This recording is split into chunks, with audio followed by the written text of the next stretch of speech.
When people think about World War II aircraft, it's always the legends that come to mind. The Spitfire, the Mustang, the Zero. But not every plane that took to the skies was a masterpiece. Some were rushed into service before they were ready. Some were so badly designed they were more dangerous to their own pilots than the enemy. And some were just plain useless. History tends to glorify the winners, but the failures are just as revealing. They show what happens when politics, desperation, or overconfidence force bad machines into the air. In this video, we're diving into the worst aircraft of World War II. Across every front and every nation, some planes disappointed, some were embarrassingly bad, and a few were downright deadly to their own pilots. These are the machines that reveal the darker side of wartime aviation, the failures, the flops, and the disasters history usually tries to forget. Before we get started, which aircraft do you think was the absolute worst of World War II? Drop your pick in the comments and let us know where you're watching from. It's always amazing to see how far this community reaches. Alright, let's get into it.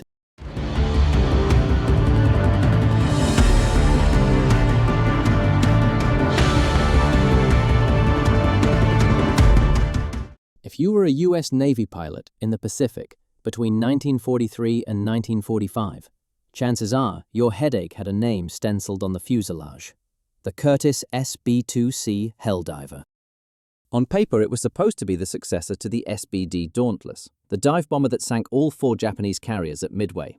The Dauntless was rugged, reliable, and accurate, but it was also slow, lightly armed, and cramped. The Navy wanted something bigger, faster, and deadlier. In 1938, they laid out an ambitious wish list: folding wings for carrier storage, a powerful Wright R2600 engine, internal bomb bay doors, space for a radio suite the size of a small car, and enough reinforcement to withstand repeated 70-degree dive bombing runs. What they'd essentially asked for was a battleship that could fold its wings and land on a carrier deck. Curtiss Wright stepped up to the challenge. Their prototype, the XSB-2C1, was still being drawn up when the Navy, in a fit of wartime urgency, ordered 200 production aircraft in 1940.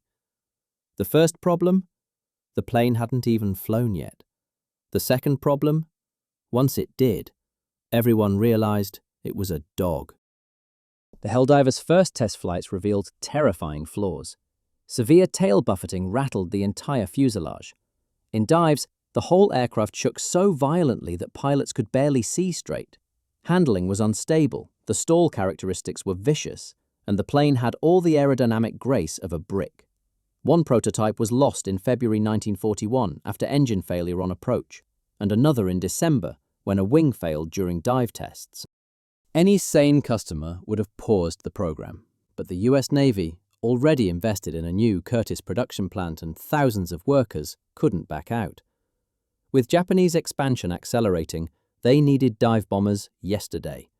So instead of cancelling, the Navy ordered Curtiss to fix it in flight, so to speak.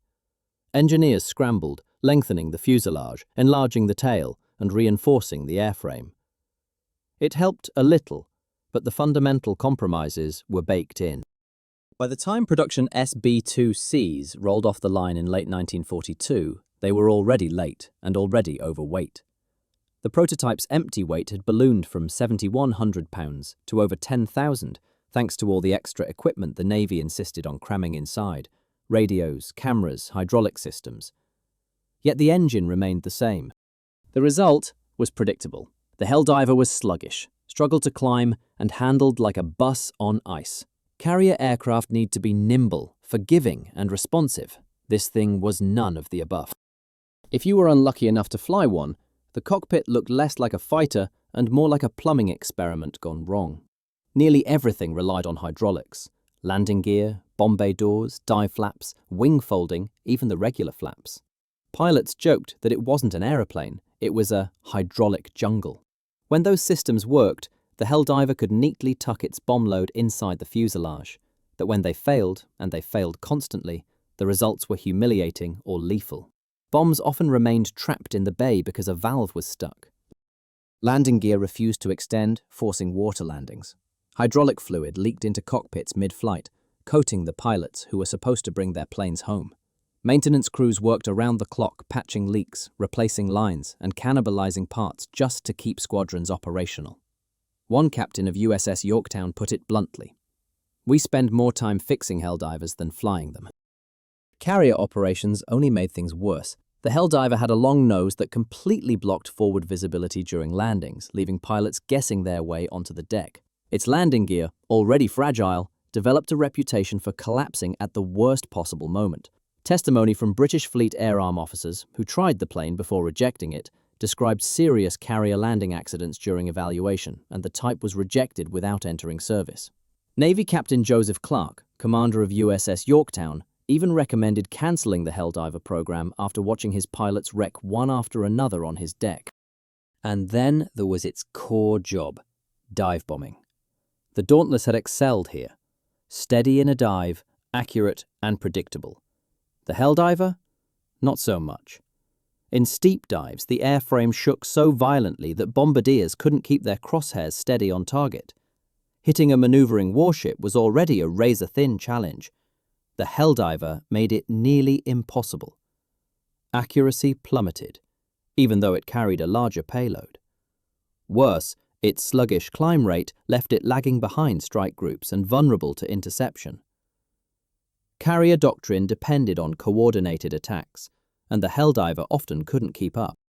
The massive tail sat directly in the disturbed airflow from the split flaps that doubled as dive brakes, turning the rear of the aircraft into a vibrating blur.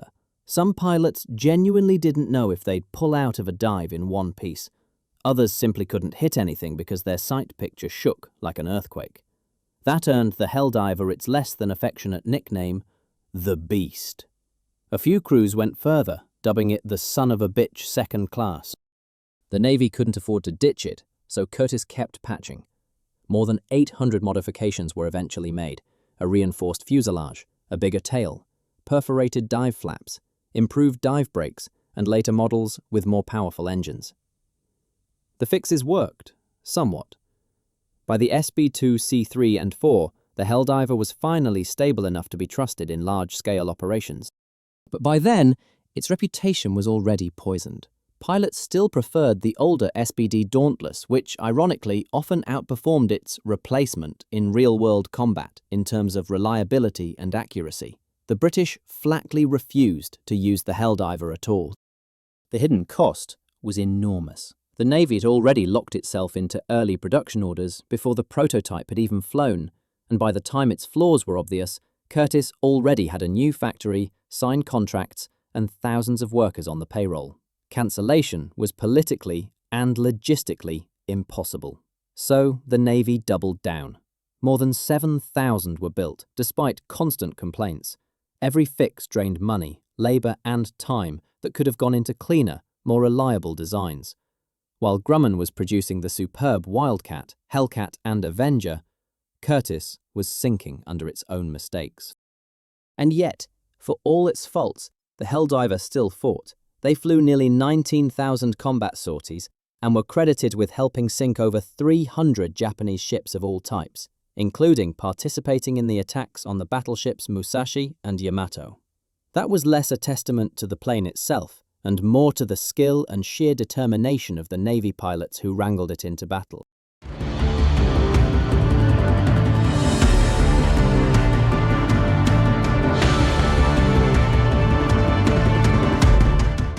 When the Douglas TBD Devastator first rolled onto a carrier deck in 1937, it looked like the Navy had finally dragged itself out of the biplane era and into the future.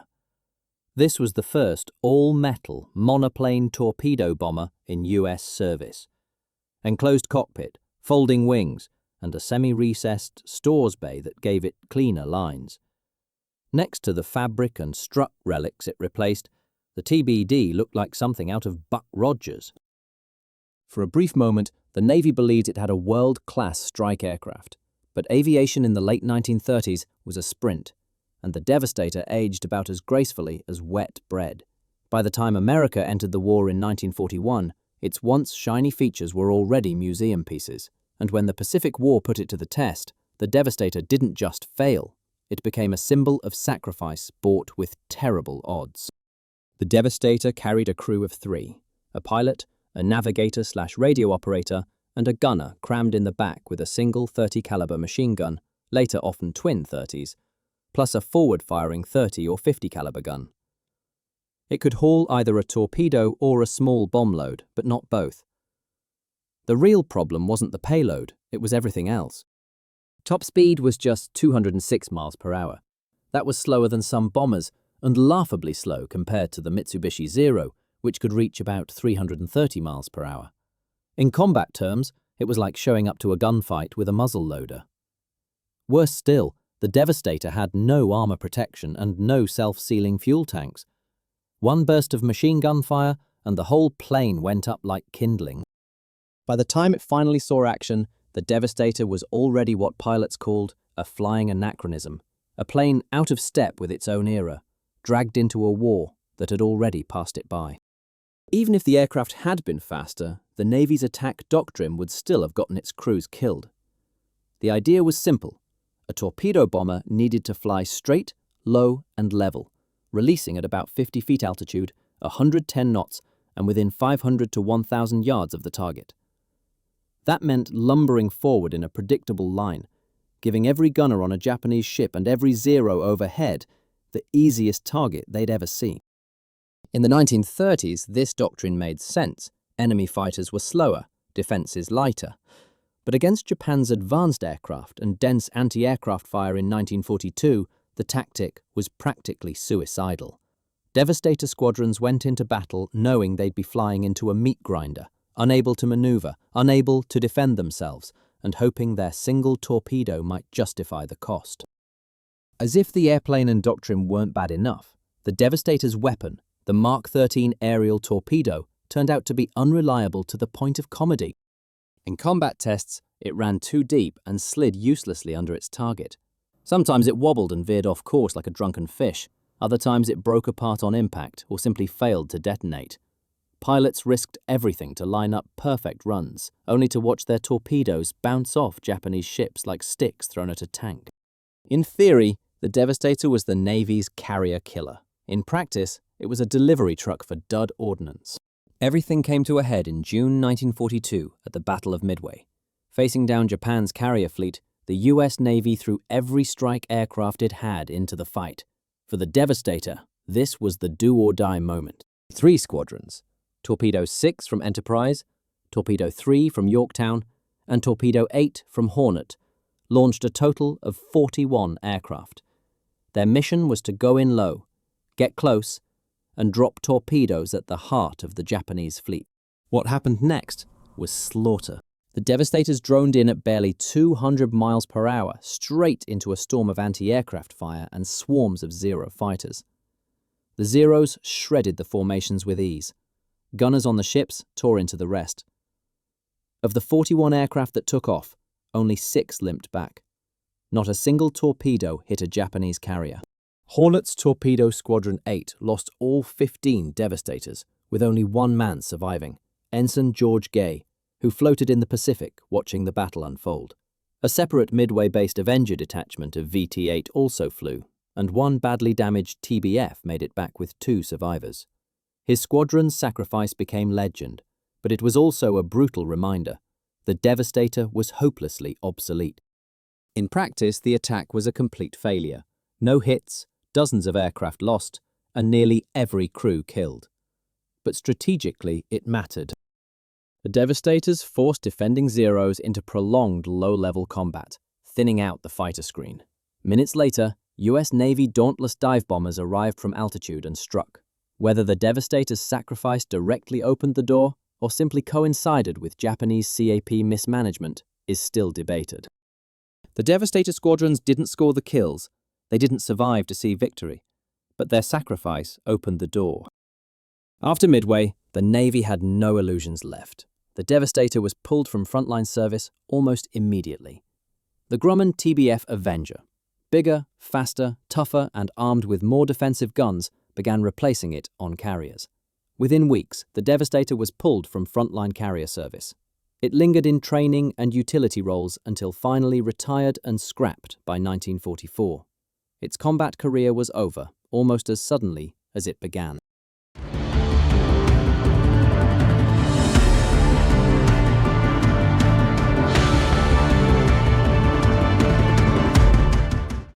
Messerschmitt ME-210 was supposed to be the Luftwaffe's great comeback after the Battle of Britain. The Bf-110 heavy fighter had started the war looking like a star, but the moment it faced nimble Spitfires and Hurricanes, it was exposed as a sitting duck. The Luftwaffe demanded a replacement that could do everything: long-range escort, bomber-destroyer, reconnaissance platform, even dive bomber if needed. The answer was meant to be the ME-210. Instead, Germany got one of the most embarrassing failures of the war, an aircraft so unstable that its own pilots swore it wanted them dead. The German Air Ministry didn't wait to see if it worked.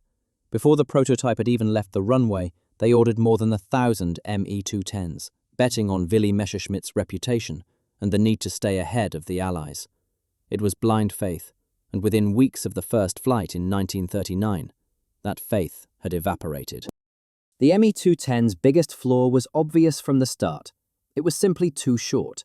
The stubby fuselage gave the aircraft a tendency to weave drunkenly from side to side, a dangerous motion pilots called a Dutch roll.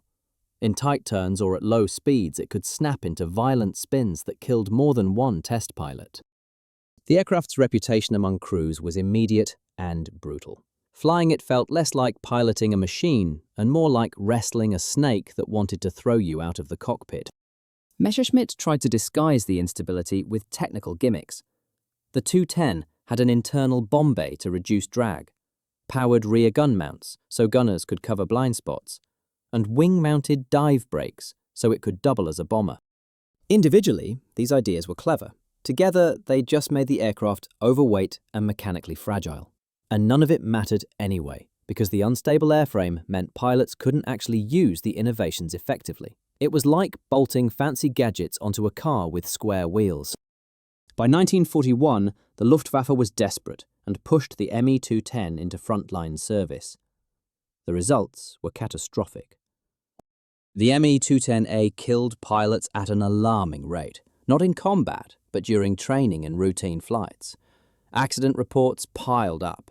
Some squadrons reported as many crashes at home as they expected from missions over enemy territory.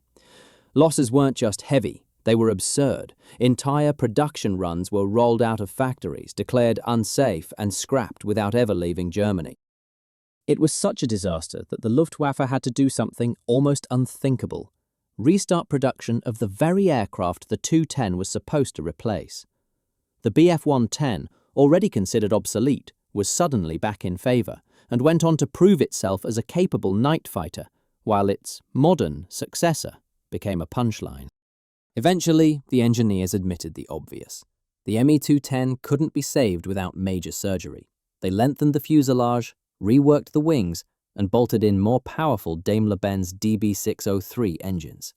The result was renamed the ME-14 Hornisse. And this time, it finally worked.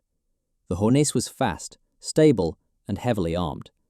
Some versions carried cannons so large they could rip apart Allied bombers with a single burst, even a 50mm gun in certain models. Pilots respected it as the aircraft the Luftwaffe had wanted all along. But by the time the Hornisse arrived in 1943, the strategic situation had changed. The Allies now had long-range escorts like the P-51 Mustang, and Germany no longer had the time, fuel, or numbers to exploit the new design. The Hornisse was competent, but it was also too late. The ME-210's collapse forced the Luftwaffe into an awkward position. Entire production runs were scrapped, and factories had to restart assembly lines for the very aircraft it was meant to replace. Resources were wasted, squadrons were left under strength, and valuable time slipped away while Germany's opponents surged ahead with new designs. Even when the lengthened ME-410 finally delivered a capable machine, the damage had already been done. The Luftwaffe had spent years pouring men and materials into a project that gave back almost nothing.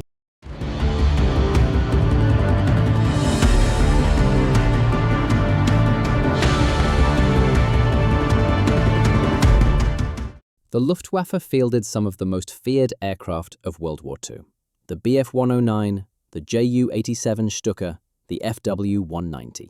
But in one category, it always came up short: a true strategic bomber. The Americans had their B-17 Flying Fortress and B-24 Liberator, later the giant B-29 Superfortress. The British had the Avro Lancaster and the Halifax, pounding cities night after night. Germany, despite its head start in aviation design, never managed the same. The Heinkel HE 177 Greif was supposed to change that, a long-range heavy bomber to carry the war deep into the Soviet Union, or across the Channel into Britain. Instead, it became a running joke among its crews, better known for setting itself on fire than for hitting anything of value. Pilots didn't call it the Greif. They called it the Flaming Coffin. On the drawing board, the HE 177 had the makings of a world-class bomber. 4 Daimler-Benz engines coupled into 2 power units driving 2 propellers, long range and the ability to carry heavy payloads. But there was a catch. The German Air Ministry, pushed by Ernst Udet, had one of their usual brilliant ideas. The Reich didn't just want a strategic bomber. They wanted this 30-ton beast to also perform dive-bombing attacks, like a giant Stuka, a demand Goering finally cancelled in 1942. That demand forced Heinkel's engineers into an impossible compromise. Instead of building a clean, stable bomber like the Allies had, they tried to shoehorn dive-bombing capability into an aircraft far too big for the job. It was like asking a freight train to corner like a sports car. The physics simply didn't work.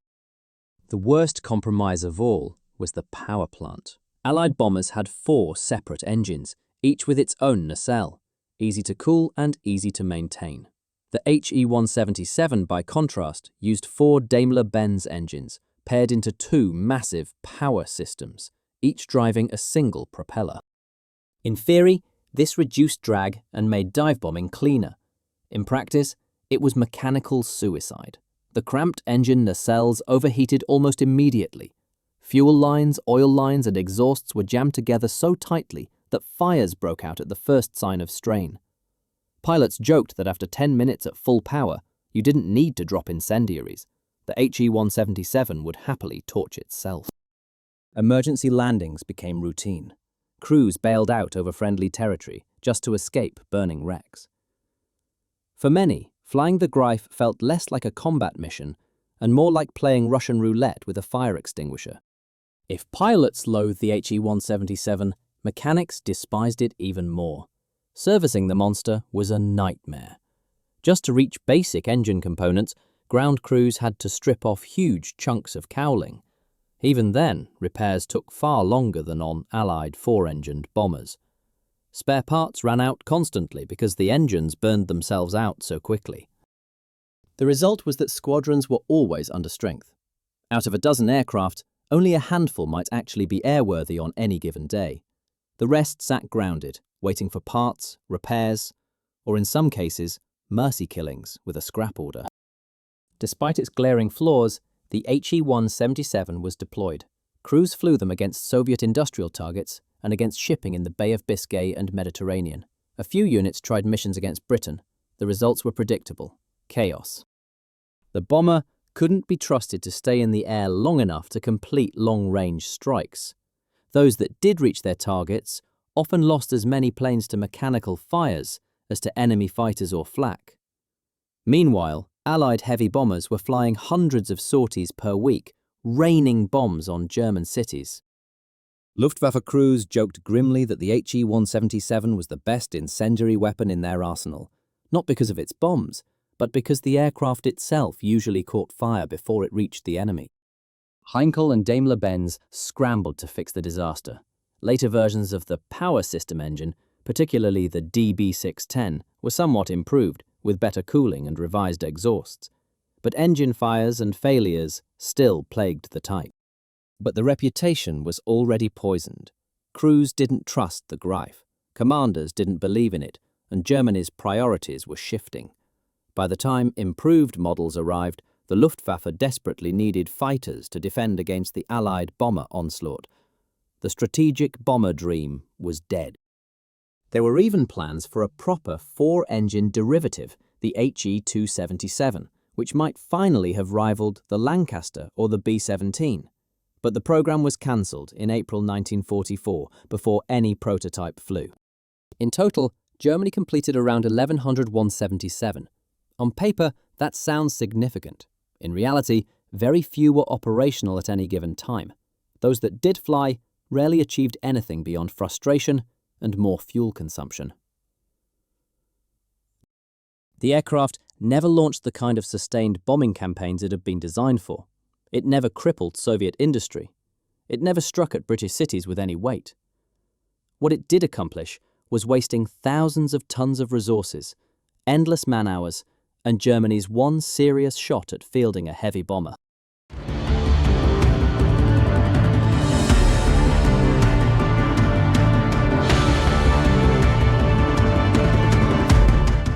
Some warplanes fail against the enemy. Others fail because technology moves too fast. The Blackburn Botha failed for a simpler reason. It killed its own crews before they even reached combat. Conceived as a twin-engine torpedo bomber and reconnaissance aircraft, it ended up as a machine so unloved and so lethal in training that its brief career is remembered not for what it accomplished, but for how quickly the RAF tried to erase it. In 1935, the Air Ministry issued specification M1535. It demanded a new maritime aircraft that could patrol for hours, carry a torpedo or bombs, and haul bulky cameras and radios for reconnaissance. The requirements sounded reasonable on paper, until engineers tried to cram them all into one airframe. Two companies took the challenge. Bristol designed what became the Beaufort, a sturdy, capable torpedo bomber. Blackburn, with a mixed record of aircraft performance, produced the Botha. Despite Blackburn's shaky reputation, the Air Ministry placed orders in 1936 before a prototype had flown. The box ticking looked good, so the bureaucrats signed off. That decision proved fatal. The Botha's Achilles heel was obvious, its power plants. Two Bristol Perseus radial engines delivered about 880 to 930 horsepower each. That might have been adequate for a light twin, but the Botha, once loaded with fuel, crew, torpedo and reconnaissance gear, tipped the scales at about 18,000 pounds. The result was a bomber with a pathetic power-to-weight ratio. Climb rate was poor, and its service ceiling only around 18,000 feet, barely respectable for 1939 and hopeless once German fighters entered the picture. Cruising speed was about 212 miles per hour, modest for that time, and only a little better than the Avro Anson it was meant to replace. By comparison, Bristol's Beaufort carried the more powerful Taurus engines, producing up to 1,100 horsepower each. It was no speed demon, but it could at least drag itself into combat without gasping for air. The Botha, by contrast, wheezed down runways like an asthmatic trying to sprint uphill. As if weak engines weren't enough, the Botha's cockpit design turned it into a reconnaissance aircraft that couldn't see. Forward view was acceptable, but side and rearward visibility were very poor. Observers complained of severe blind spots, making ship spotting difficult. Even then, blind spots remained so massive that whole convoys could hide in them. Pilots described it as flying with blinkers on. For an aircraft meant to scout the seas, it was a design failure of breathtaking proportions. Then there was the way it flew. Its handling was unforgiving at low altitude, with poor stability that made stalls and spins hard to recover. Recovery was difficult even for experienced hands, and for trainees often impossible. The statistics were grim. Bothas killed men not in combat, but on training flights, ferry hops, and routine exercises over Britain. Unlike the Spitfire or the Hurricane, which earned their reputations in battle, the Botha built its record in smoking wrecks scattered across English fields. By 1940, the RAF realized the Botha was unsuitable for combat. The solution was to push it into training units. That decision only multiplied the losses. Young pilots, many with only a few hours on twins, were introduced to an aircraft that punished errors brutally. Accident reports stacked up, accident reports mounted, and instructors frequently criticized Botha's use in training. Morale collapsed among squadrons saddled with the Botha. Instead of preparing crews for war, it turned training airfields into graveyards. Despite its flaws, the Botha briefly entered service in mid-1940 with No. 608 Squadron of Coastal Command. The results were pitiful. Crews returned from sorties exhausted, fighting the aircraft instead of the enemy. Reconnaissance missions yielded little useful intelligence, unsurprising, given that visibility from the cockpit was practically nil. Losses mounted without any real contribution to the war effort. Meanwhile, the Beaufort, designed to the same specification, was flying real combat missions effectively, proving itself a reliable strike aircraft. The contrast was damning. Where Bristol had succeeded, Blackburn had built a coffin. By late 1940, the Botha was withdrawn from frontline service. It was relegated to training and secondary duties, where it continued to kill its crews without the enemy firing a shot. Declared obsolete in August 1943 and retired in September 1944, nearly every airframe was scrapped. No complete examples were preserved, unlike the Fairey Battle or the Douglas Devastator, which at least survive in museums. The Botha left nothing behind but photographs, accident reports, and bitterness.